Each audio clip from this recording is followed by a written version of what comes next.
Chương 71. Nghệ thuật lên dây đàn.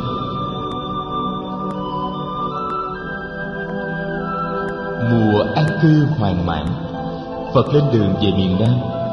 Người ghé thăm vườn nai ở Lộc Uyển, phía bắc thành phố Ba La Nại, nơi người đã nói pháp thoại tứ diệu đế, pháp thoại đầu tiên của người. Quang cảnh ở đây đã đổi khác. Một cái tháp lớn đã được dân chúng địa phương dựng lên để kỷ niệm lần đầu tiên bánh xe chánh pháp được chuyển xoay. Mới đó mà đã 36 năm đi qua. Bánh xe chánh pháp đã được chuyển xoay liên tục trong 36 năm, và chánh pháp đã được lan truyền đến mọi nơi trên khắp lưu vực sông Hằng. Tại vườn nai, một giảng đường đã được tạo lập và các vị khất sĩ cư trú tu học rất là đông đảo. Sau khi thăm hỏi thuyết pháp và khích lệ đại chúng, Phật lên đường đi Gaya. Người ghé ưu lâu Tần Loa thăm cây bồ đề năm xưa. Cây bồ đề càng ngày càng xanh tốt. Nhiều chiếc tịnh thất đã được dựng lên trong vùng. Vua Tần Bà Sa La đang chuẩn bị cho xây một ngôi tháp kỷ niệm nơi Phật thành đạo. Phật ghé vào thôn xóm để chơi với bọn trẻ. Những đứa trẻ năm nay không khác gì những đứa trẻ năm xưa. Chú bé Chân Trâu Cát Tường năm xưa nay đã 47 tuổi rồi và đã trở nên một vị lớn trong giới khất sĩ. Bọn trẻ đi hái những trái đu đủ chín đỏ để cúng dường Phật. Đứa nào cũng biết đọc bài Tam Quy. Từ Gaya, Phật đi dần lên phía đông bắc để đi về Dương Xá. Về tới thủ đô, Phật đi thẳng lên núi Linh Thứu. Tại đây, Phật gặp Đại Đức Phú Lâu Na. Thấy Phật, Đại Đức rất mừng. Thầy kể cho Phật nghe về công trình hoằng pháp của thầy tại đảo Sunabaranta. Thầy vừa mới kết thúc một mùa an cư tại đó với một số các vị khất sĩ bạn. Số người quy y Phật, Pháp và Tăng ở đảo đã lên tới con số 500. Những ngày kế tiếp, Phật đi thăm các trung tâm tu học rải rác trong vùng.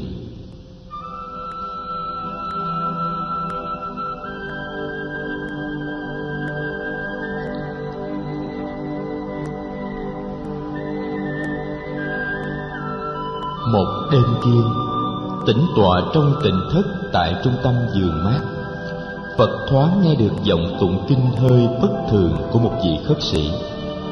Giọng tụng kinh này có vẻ mệt mỏi và buồn chán. Phật biết vị khất sĩ này đang gặp khó khăn. Sáng hôm sau, nhờ hỏi Đại Đức A Nan Đà, Phật biết vị khất sĩ tụng kinh hồi hôm là Sona. Phật đã từng biết Sona nhiều năm về trước tại Xá Vệ. Đại Đức Sona Kulikana đã được xuất gia với sự hướng dẫn của Đại Đức Maha Kaccana và tu học với Đại Đức này mấy năm trên núi Bavatta ở xứ Kururagada. Sona là một thanh niên con nhà giàu, nho nhã thông minh, nhưng thể chất không được cứng cáp cho lắm. Thầy phải cố gắng hết sức mới sống được đời sống xuất gia, không nhà không cửa, ăn một ngày một bữa và ngủ dưới gốc cây. Nhưng đạo tâm của Sona rất lớn. Năm sau, thầy Sona mới được Đại Đức Bổn Sư phái về Xá Vệ thăm Phật. Được gặp Phật lần đầu, thầy Sona rất sung sướng. Phật hỏi thăm thầy: Sona, thầy có mạnh giỏi không? Tu học khất thực và hành hóa có khó khăn lắm không? Bạch Thế Tôn, con hạnh phúc lắm. Công việc tu học khất thực và hành hóa của con không có gì khó khăn. Phật bảo thầy A Nan Đà: thầy dọn cho khất sĩ Sona một chỗ nghỉ ngơi trong tịnh thất đi. Đại Đức A Nan Đà kê thêm một chiếc giường trong tịnh xá Phật. Đêm ấy, Phật ngồi thiền ngoài trời cho tới 3 giờ sáng. Sona thấy thế cũng không ngủ. Khi Phật bước vào, người hỏi: thầy chưa ngủ sao? Bạch Thế Tôn, con chưa ngủ. Thầy chưa buồn ngủ sao? Vậy thì thầy có thuộc được kinh kệ gì, đọc lên cho vui đi. Đại đức Sona vâng lời, đọc lên 16 câu kệ thuộc phép quán niệm hơi thở. Giọng thầy trong như chuông, không dấp dáp, không có một lỗi danh phạm. Phật khen: thầy đọc hay lắm, thầy tu đã được mấy năm rồi. Bạch Thế Tôn, con mới đi tu có hơn 1 năm thôi, con chỉ mới có 1 tuổi an cư. Đó là lần đầu Phật gặp thầy Sona. Đêm qua nghe tiếng tụng kinh của thầy, Phật biết là Sona đã cố gắng quá sức mình trong nỗ lực tu học. Người bảo Ananda cùng đi với người tới tịnh thất của thầy Sona. Thấy Phật, Sona đứng dậy chào mừng. Phật bảo Ananda và Sona ngồi xuống cạnh Phật. Rồi người hỏi Sona: ngày trước, hồi chưa xuất gia, thầy là nhạc sĩ chuyên về đàn 16 giây có phải không? Bạch Thế Tôn, phải. Khi đánh đàn, nếu dây đàn trùng thì sao? Bạch Thế Tôn, nếu dây đàn trùng thì tiếng đàn chưa đúng mức. Còn nếu như dây đàn quá căng? Bạch Thế Tôn, nếu dây đàn quá căng thì tiếng đàn biến thể và dây đàn có thể đứt. Còn nếu dây đàn được lên vừa phải? Bạch Thế Tôn, nếu dây đàn được lên vừa phải thì bản nhạc sẽ rất hay. Đúng như vậy đó, Sona. Giải đãi và lười biếng thì đạo nghiệp không thành, mà cố gắng quá sức mình thì sẽ đưa tới sự mệt mỏi và thối chí. Sona, thầy phải biết lượng sức mình, đừng ép uổng thân và tâm quá mức. Như vậy thầy mới mong thành tựu được đạo nghiệp. Đại đức Sona đứng dậy lạy xuống để cảm tạ Phật.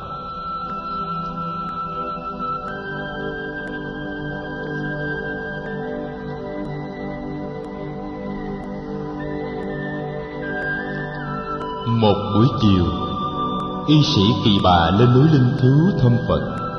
Tới chân núi, ông gặp Phật. Phật mới ở tu viện Trúc Lâm về. Ông chào Phật và xin phép được đi theo người lên núi. Kỳ Bà nhìn Phật leo các bậc thang đá để lên núi mà trong bụng khen thầm: năm nay Phật đã 72 tuổi rồi mà người còn cứng cáp và mạnh khỏe quá. Phật leo núi một cách thông thả và ung dung, một tay cầm bát, một tay cầm chéo áo. Đại đức Ananda đi cạnh Phật không thể cầm bát thay cho Phật được, bởi vì một tay thầy cũng cầm bát và một tay thầy cũng cầm chéo áo. Kỳ Bà tiến lên và xin mang bình bát hầu Phật. Phật trao bình bát cho ông và mỉm cười: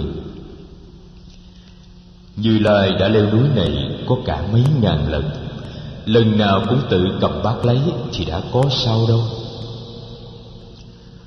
Bậc đá được xây lên tận thiềm tịnh xá của Phật ở trên đỉnh đồi. Chính vua Tần Bà Sa La đã ra lệnh xây mấy trăm bậc đá này để cúng dường.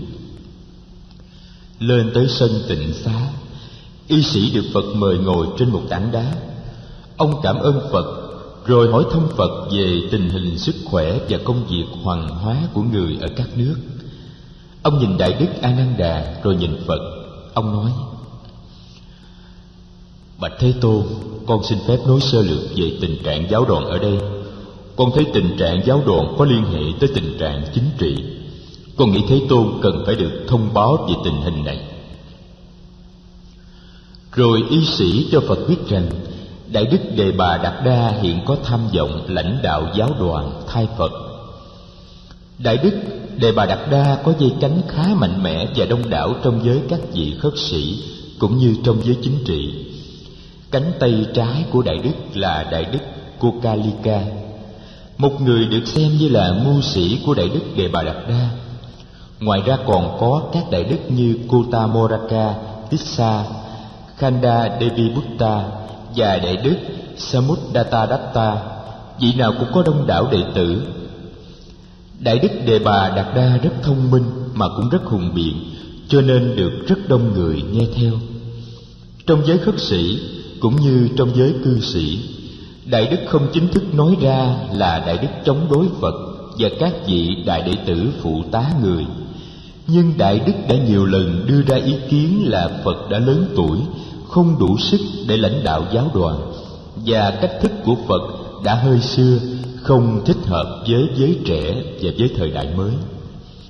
Đứng về phương diện xã hội, đại đức rất được nhiều giới giàu có ủng hộ. Người ủng hộ đại đức tận tình nhất là Hoàng Thái tử A Xà Thế. Không biết đại đức khéo léo thế nào mà Thái tử A Xà Thế đã ủng hộ đại đức một cách tận tình. Hoàng thượng Tần Bà Sa La tin kính Phật như thế nào thì A Xà Thế tin kính đại đức Đề Bà Đạt Đa như thế ấy. Thái tử đã xây cất cho đại đức một trung tâm tu học lớn trên núi Tịnh Đầu, nơi ngày xưa Phật đã nói kinh lửa cho ba anh em Đại Đức Ca Diếp và cả gần 1000 vị môn đệ của họ. Thái tử cho chở tới trung tâm các thức cúng dường, chở bằng xe ngựa 3-4 hôm một lần. Giới thương gia và chính trị gia muốn được lòng Thái tử cũng bắt chước đi lại Tịnh Đầu để cúng dường và nghe pháp. Với sự ủng hộ đó, uy tín của đại đức càng lúc càng lên. Số các vị khất sĩ theo hùa về đại đức đã có đến 300 hoặc 400 vị. Nói tới đây, y sĩ lại nhìn Phật và xuống giọng: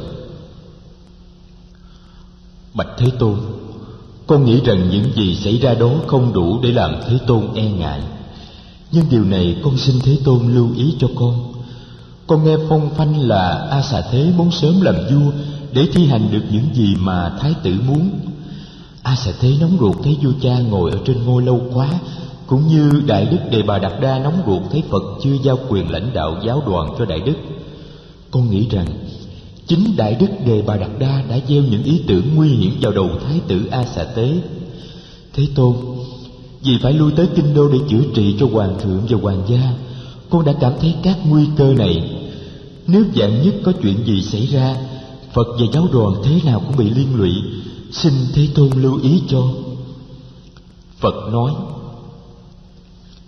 Kỳ Bà, cảm ơn ông đã cho Như Lai biết tình hình, biết được những gì đang xảy ra.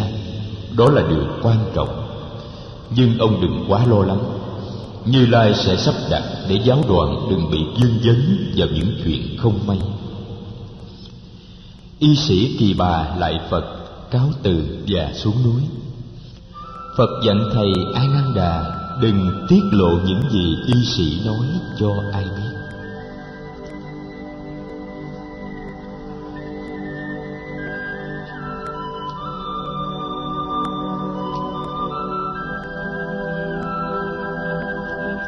Mười hôm sau, trong một buổi pháp thoại lớn được tổ chức hàng tháng tại tu viện Trúc Lâm, Phật giảng về ngũ lực, tức 5 loại năng lực cần thiết để nuôi dưỡng hoa trái giác ngộ.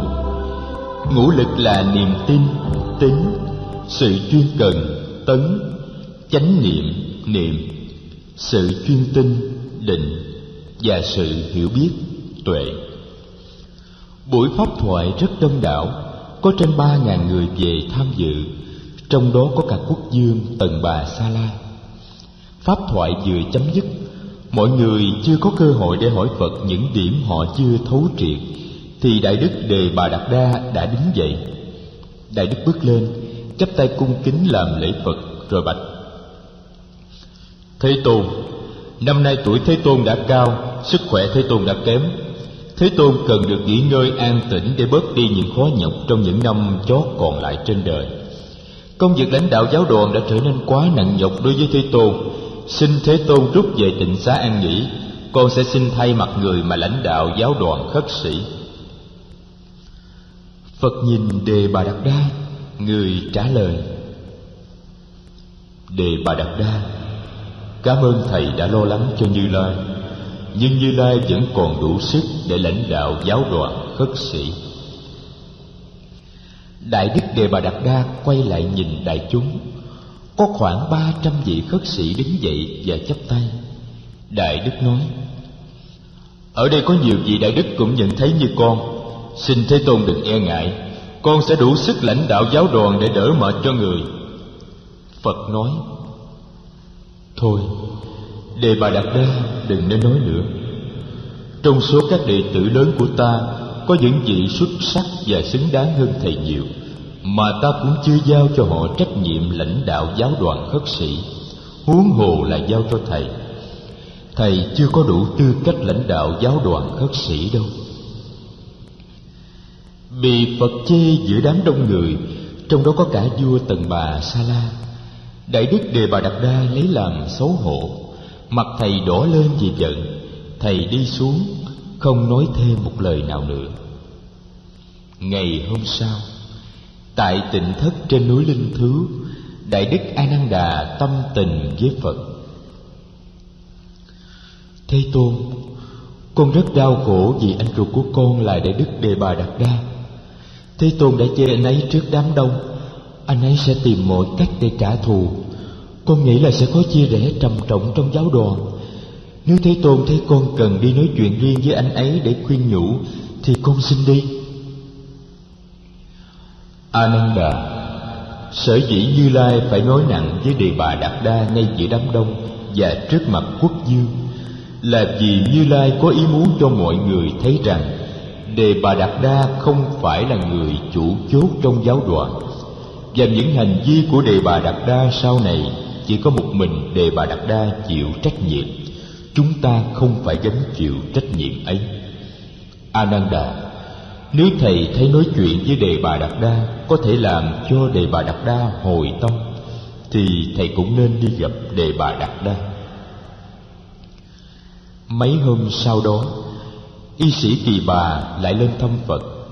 Ông trình với Phật rằng ông biết Đề Bà Đạt Đa đang chuẩn bị một kế hoạch nào đó để tách rời khỏi giáo đoàn, nhưng ông không biết rõ được kế hoạch đó là kế hoạch gì.